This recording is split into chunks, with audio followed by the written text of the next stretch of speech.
ആരെക്കുറിച്ച് പറയുമ്പോഴും നല്ലത് മാത്രം പറഞ്ഞ് ശീലിക്കണം. ആരാണ് സ്വാലിഹ് എന്ന് നമുക്കറിയില്ല. സ്വാലിഹ്യങ്ങളെ തീരുമാനിക്കേണ്ട ജഡ്ജ്മെന്റ് കസേരയിൽ ദയവ് ചെയ്തിട്ട് നമ്മൾ ഇരിക്കരുത്. അയാൾ ശരിയില്ല, ഇയാൾ ശരിയില്ല, അയാൾ എനിക്ക് പണ്ടേ കണ്ടൂടാ, ഇയാൾ ശരിയില്ല. ഇങ്ങനെ വിധികർത്താക്കൾ ഇപ്പൊ കുറച്ച് കൂടുതലാണ്. സംഘാടകർ കുറവും വിധികർത്താക്കൾ കൂടുതലുമായ കാലത്താണ് നമ്മളിപ്പോൾ ജീവിക്കണം. എല്ലാരെ കുറിച്ചും വിധി എഴുതുക എന്നുള്ള ഡ്യൂട്ടി നമുക്കില്ല.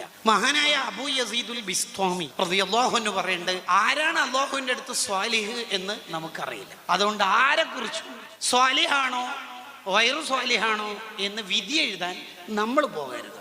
ആരാണ് അല്ലാഹുവിന്റെ വലിയ എന്നൊന്നും അള്ളാഹു നമുക്ക് അറിയിച്ചു തന്നിട്ടില്ല. അതുകൊണ്ട് ഒരാളെ നിന്ദിക്കരുത്. നമ്മൾ കളിയാക്കുന്ന, നമ്മൾ വെറുപ്പ് നമ്മുടെ മനസ്സിൽ വെച്ച് പുലർത്തുന്ന ഒരാൾ അള്ളാഹുവിൻ്റെ അടുത്ത് സ്വാലിഹാണെങ്കിൽ നമ്മുടെ ആഖിബത്ത് ചീത്തയായി പോകും.